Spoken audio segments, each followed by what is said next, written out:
जय हिंद दोस्तों, मैं राहुल यादव, छात्र नेता, अनुग्रह नारायण महाविद्यालय पटना। दोस्तों, हम ऐसे कभी नेताओं के ऊपर टिप्पणी नहीं करते हैं, लेकिन बेरोजगारी ने बहुत कुछ सिखा दिया, इसलिए आज हमें कुछ बोलना पड़ा। दोस्तों, थाली हम उस दिन भी बजाए थे, थाली हम आज भी बजाएंगे। फर्क बस इतना है कि उस दिन बात सम्मान की थी और आज स्वाभिमान की है। सफेद आकाश देखकर बारिश का अंदाज मत लगाइए साहब, बादल कभी भी आ सकता है। सुबह का मंजर शाम होते होते हद तक बदल सकता है। कितनी बड़ी विडंबना है कि 60 मिनट में 100 सवाल को हल करने वाले छात्र इन नेताओं की घटिया राजनीति के सामने बेबस है, जिन्होंने कोई एग्जाम भी न दिया है। इन नेताओं को वो दे दो, रेलवे, एसएससी और बैंक का सवाल तो इनकी फट के हाथ में न आ जाए तो कहना। इनकी असली औकात तब समझ में आएगी और तब इन्हें पता चलेगा एक स्टूडेंट कितनी मेहनत करता है कैलकुलेटर से भी ज्यादा तेज कैलकुलेशन करने में। बिना किसी एग्जाम के इन्हें कुर्सी मिल गई है तो ये स्टूडेंट का दर्द खाक समझेंगे।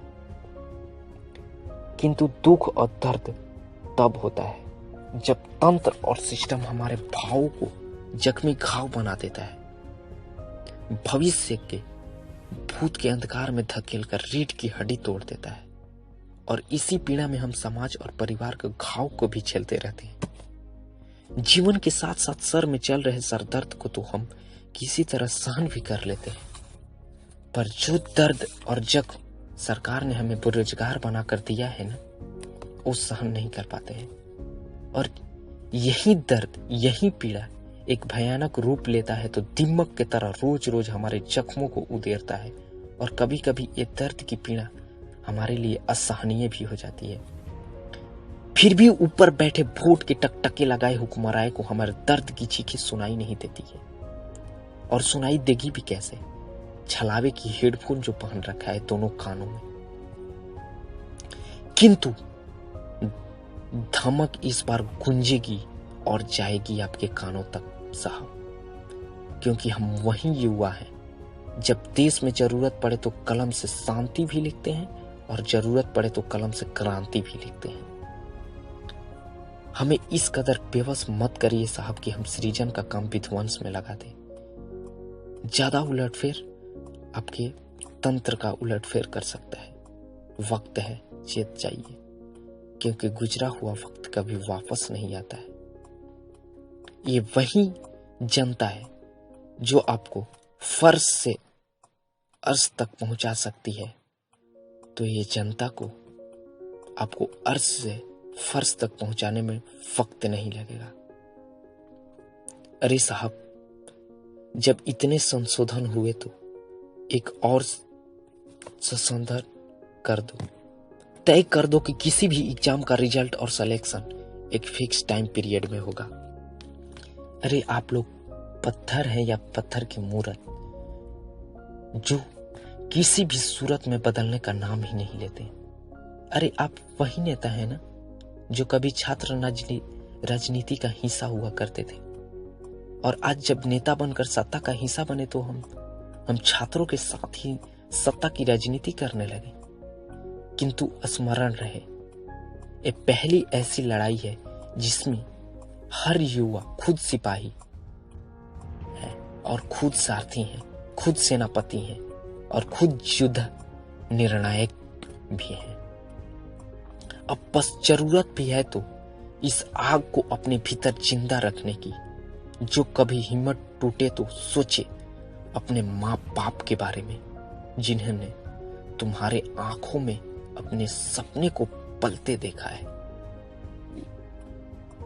उस दिन को याद करना जब तुम्हें तैयारी के चक्कर में रक्षाबंधन में घर नहीं जा पाते थे।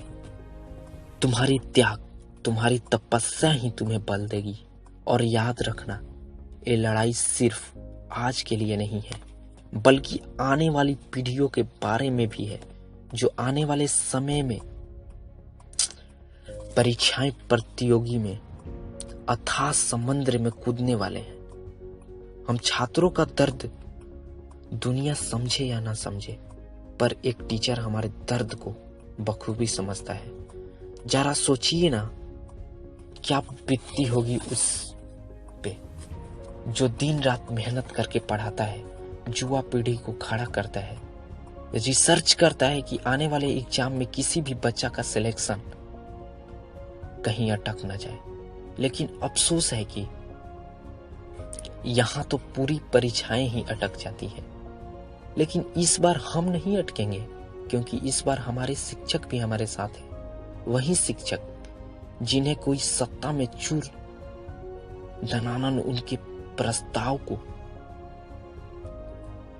कुचलकर उन्हें अपमानित करता है, तो उनकी सत्ता को नाश करने के लिए चंद्रगुप्त मौर्य स्थापित कर देते हैं।